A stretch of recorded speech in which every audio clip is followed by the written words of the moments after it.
एका मतपत्रिकेवरून सर्व पक्षांचा गोंधळ सुरू झाल्याची माहिती आता समोर येतेय।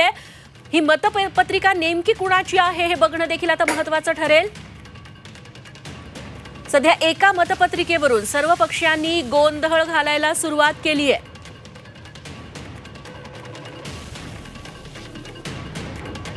मतमोजणीला सुरुवात झाली आहे। कुणाला किती मतं मिळाली हे आपण बघतोय। एकीकडे महायुतीने आपले 9ही उमेदवार निवडून येतील असा दावा केलाय, मात्र आता एका मतपत्रिकेवरून गोंधळ सुरू झालेला आहे।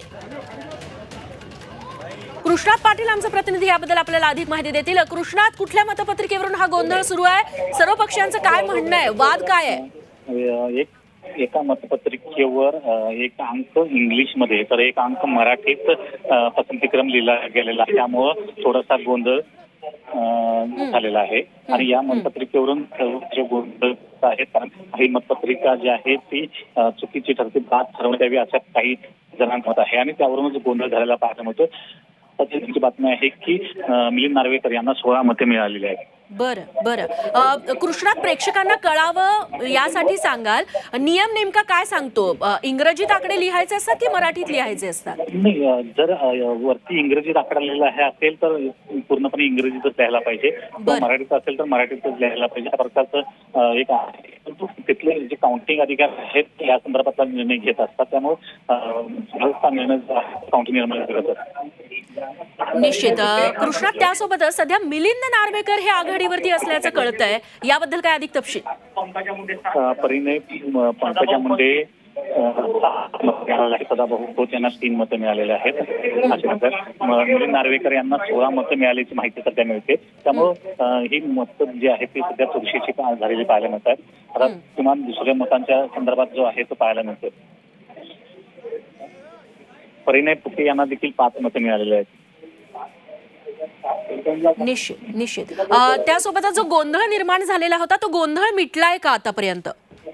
सध्या गोंधळ ते मत बाद ठरवण्यात आलेलं आहे। संबंधित मत जे आहे ते बाद ठरवण्यात आल्याचं सध्याचं माहिती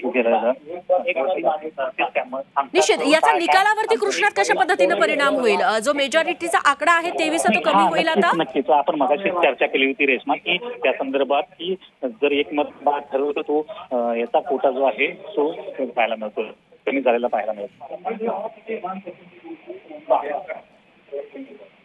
निश्चित कृष्णात, तुमच्याकडून अपडेट्स घेत राहू। आपण प्रेक्षकांना पुन्हा एकदा सांगूया, एका मतपत्रिकेवरून सर्व पक्षांनी गोंधळ घातलेला होता। एक आकडा इंग्रजीत, एक आकडा मराठीत लिहिलेला होता, त्याच्यामुळे ती मतपत्रिका आता बाद करण्यात आली आहे। 23 ही मॅजिक फिगर होती निवडून येण्यासाठी उमेदवारासाठी, ती आता 22.5 झालेली असावी। अगदीच 22.5 नाही, काही पॉइंट्सचा त्यात फरक असतो, मात्र आता ही मॅजिक फिगर आहे निवडून येण्यासाठी, ती 22.5 झाली असेल। महत्त्वाची गोष्ट ही की शिवसेना ठाकरे गटाचे जे उमेदवार आहेत मिलिंद नार्वेकर, ते सध्या आघाडीवरती आहेत आणि योगेश टिळेकरांना 14 मतं आतापर्यंत मिळालेली आहेत। पंकजा मुंडेंना 6 मतं मिळालेली आहेत। भाजपचे सर्वाधिक आमदार आहेत कृपाल तुमाने यांना 7 मतं मिळालेली आहेत आतापर्यंत, तर प्रज्ञा सातव काँग्रेसच्या त्यांना 11 मतं मिळालेली आहेत। मिलिंद नार्वेकर यांना 17 मतं मिळाली आहेत, ते आघाडीवरती आहेत सध्या।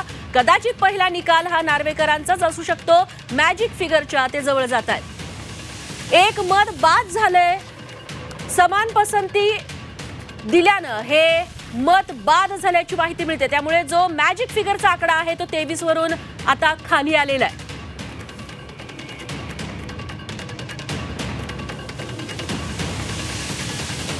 तेव्हा एका मतपत्रिकेवरून गोंधळ झालेला होता। आकडा, पसंतीचा आकडा लिहायला लागतो 1, 2 असा, तो एक इंग्रजीत आणि एक मराठीत लिहिलेला होता। एक कुठलं तरी संख्या त्यांनी वापरली असती इंग्रजीतली किंवा मराठीतली तर तो वैध ठरला असता, मात्र सर्व पक्षीयांनी त्या मतपत्रिकेवरती आक्षेप घेतला आणि त्यामुळे आता ते मत बाद ठरवण्यात आलेलं आहे।